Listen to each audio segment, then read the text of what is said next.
Hi hello welcome. स्वागत आहे तुमचं ॲडव्होकेट ए के साळवे या चॅनलमध्ये. जसं मी म्हटलं की तुम्हाला AIB-19च्या फॉर्मची इन्फॉर्मेशन मी देत आहे. ऑनलाईन फॉर्म कसा भरायचा हाफ इन्फॉर्मेशन आपण पार्ट 1मध्ये पाहिली आहे. आता उरलेली इन्फॉर्मेशन मी तुम्हाला आता सांगते आहे. तर परमनंट ॲड्रेसनंतर एक्झाम डिटेल्समध्ये choice of question paper language, मग तुम्हाला इंग्लिश, हिंदी ह्याच्यामध्ये तुम्हाला चॉईस करायची की कुठली पाहिजे. तिथे जे काही लँग्वेज तुम्हाला सिलेक्ट करायची आहे ती तुम्ही सिलेक्ट करू शकता. नंतर तुम्हाला सिटी प्रेफरन्सेस द्यायचे. एक्झामसाठीचे तुम्ही कुठल्या सिटीमध्ये तुम्ही कम्फर्टेबल आहात, कन्व्हिनियंट आहे तुम्हाला येण्या जाण्यासाठी एक्झामसाठी, की तुम्ही एक्झामला कमीत कमी वेळेत जाऊ शकता. मिनिमम टाईम लागेल तुम्हाला जाण्यासाठी एक्झामला तिथे, तर ते सिटीचा आधी प्रेफरन्स द्यायचा, नंतर त्याच्या जवळचा, नंतर त्याच्या जवळचा. म्हणजे जे काही तुमचं आधी जवळचा आहे तो फर्स्ट द्या, थोडासा लांब आहे त्याच्यापेक्षा तो सेकंड द्या, आणि जास्त लांब आहे तो थर्ड द्या. म्हणजे तुम्हाला जवळचं ऑप्शन मिळून जाईल एक्झामसाठीचं exam centre. Then next education डिटेल्समध्ये मॅट्रिक्युलेशन, इन्स्टिट्यूट, युनिव्हर्सिटी किंवा बोर्ड जे काय आहे ते. Then subjects, year of passing and percentage of marks.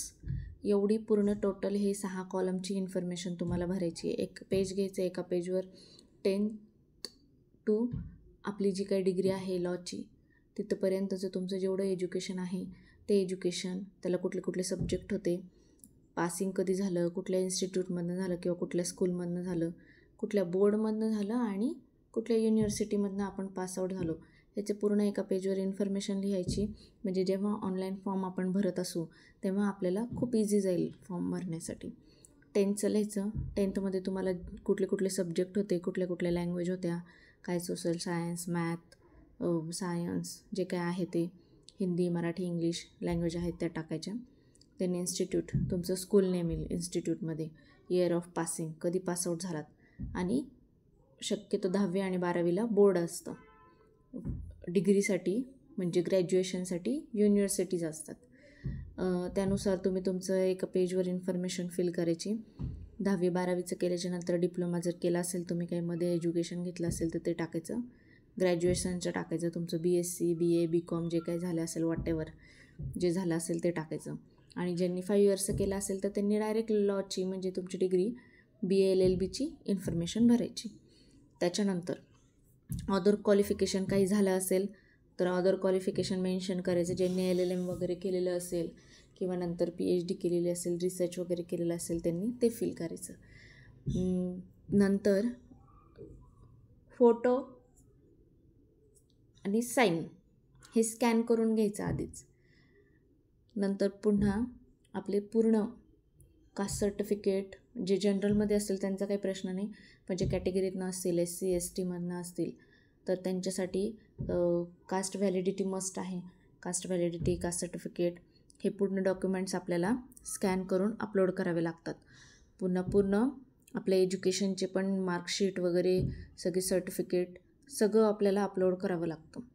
पूर्ण आपल्याला आपलं व्हेरिफिकेशन द्यावं लागतं डॉक्युमेंट्सचं. ओरिजिनल डॉक्युमेंट्स स्कॅन करावे लागतात.